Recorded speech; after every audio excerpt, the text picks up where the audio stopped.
Hello，大家好，我係思琪。咁今日呢一集呢，就主要係講入境加拿大同埋隔離期間要注意嘅嘢啦。就會由入境之前要準備嘅文件開始講啦，跟住之後就會講到你到埗加拿大之後要準備嘅嘢，同埋你隔離期間要注意嘅嘢。咁就唔會涉及啲關於申請嘅時候會有嘅嘢先。咁如果大家遲啲有興趣，我就再講啦。咁呢啲主要都係我自己個人嘅經歷嚟分享，就唔係好專業嘅。大家如果要專業就去揾翻啲移民顧問啊，乜乜成，因為全程我呢個都係自己 DIY 咁樣就嚟咗加拿大。好，咁我首先就由入境嘅準備文件開始講起啦。我自己本身係用學簽嘅身份入境加拿大嘅。首先入境要準備嘅就係 approval letter 啦，就係你申請晒你要申請嘅嘢，即係你印晒手指紋啦，你做咗 body check 啦，你交咗你嘅財力證明啦，嗰一堆嘢之後你就會有一個 approval letter。咁嗰份嘢就要 print 出嚟，因為你入境嘅時候會需要用。咁第二樣要準備嘅咧就係 letter of acceptance， 嗰個就係學校嘅通知書。咁如果你嘅嗰個 program 係有 intern 嘅，即係一定要去做 intern， 係包括喺個 program 入邊嘅話咧，咁學校就會有一個叫 co-op letter 嘅。咁嗰個你都同時要 print 埋出嚟，因為我喺入境嘅時候就係同時做咗 study permit 同埋 work permit，咁所以就係你嘅學校嘅通知書同埋你做 intern 嗰個 co-op 嘅 letter 都要 print 出嚟。咁跟住之後要嘅咧就係學校嘅 supporting letter 啦。咁嗰個就係大部分加拿大呢邊嘅學校已經同加拿大政府去申請咗佢嘅國際學生係可以入境嚟到呢度讀書嘅。跟住之後就係ETA 啦。其實 ETA 我唔係好 sure 係咪一定要申請，但係我自己就申請定先咯，因為其實佢嘅申請費用就係7蚊加紙，咁又唔係好貴。咁 for safe 嘅話，你就最好準備埋你份 ETA。咁我啱啱頭先講嘅呢啲咧，你全部都要 print 出嚟，包括我之後講你都要 print 出嚟啦。咁入境嘅時候，海關嗰邊就會一次過睇晒你所有嘅文件，跟住就去話俾你知俾唔俾你入境咁樣。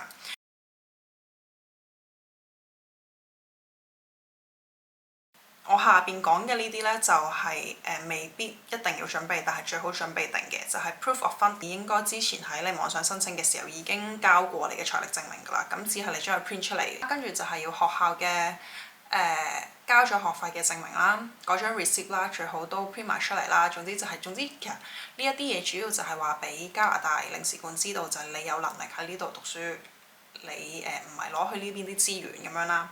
咁 ArriveCan 又係一個你喺入境之前就要 down 嘅 apps 啦。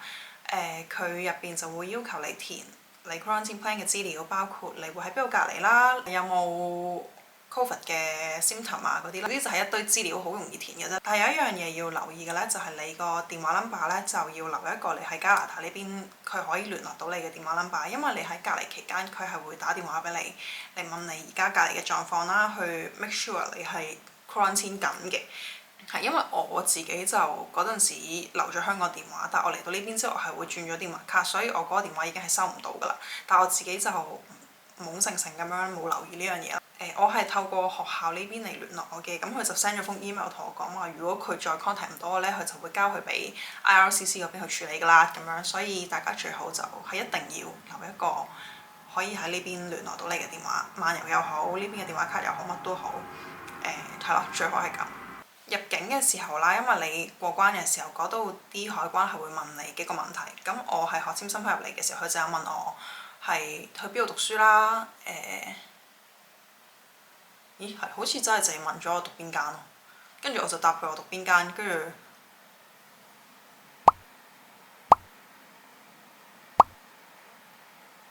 係喎，佢真係淨係問咗我讀邊間啫。因為係要過2個海關嘅，唔係2個海關，即係你要見2個嗰啲海關嘅人啦。咁第一個就係 hea 地問你你讀邊間啊咁樣啦，跟住之後你就要再排隊，嗰度咧就係出一個俾簽證俾你嘅位嚟嘅，你就到時即場你就會拎到你嘅 study permit 㗎啦。我就係成沓文件，你最好就攞一個 folder 裝晒我頭先講嘅文件入去啦，跟住你到時就一沓俾佢睇，包埋你個 passport 啊所有嘢咁樣一沓俾佢睇。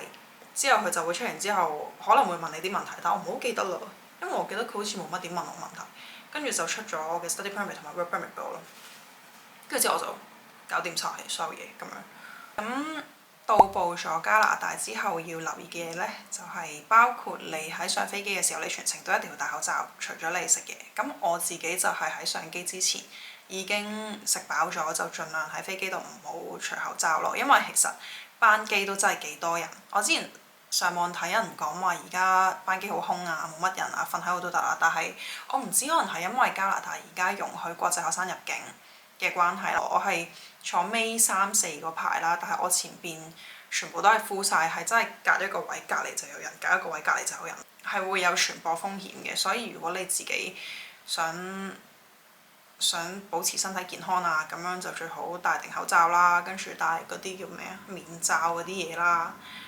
上網睇呢，佢就係話消毒藥水多過70%係唔可以帶上機嘅，但係我諗而家應該冇呢一個措施，因為我自己都有帶咗幾支100ml 以下嘅消毒酒精嗰啲，咁佢都冇續我估，所以大家最好就自己帶定啲消毒酒精啦。到咗加拿大之後，即係你入咗境之後，你由機場去隔離嘅地方呢，係唔可以坐公共交通工具嘅，即係你一定要有一個直接嘅交通工具送你去到你隔離嘅地方。咁隔離期間，除咗要注意你個電話之外，另外有一啲就係 personal 嘅嘢，就係呢邊真係好乾，呢邊係乾到黐線。因為我啲皮膚呢，我喺香港都已經算係乾性皮膚嚟㗎啦。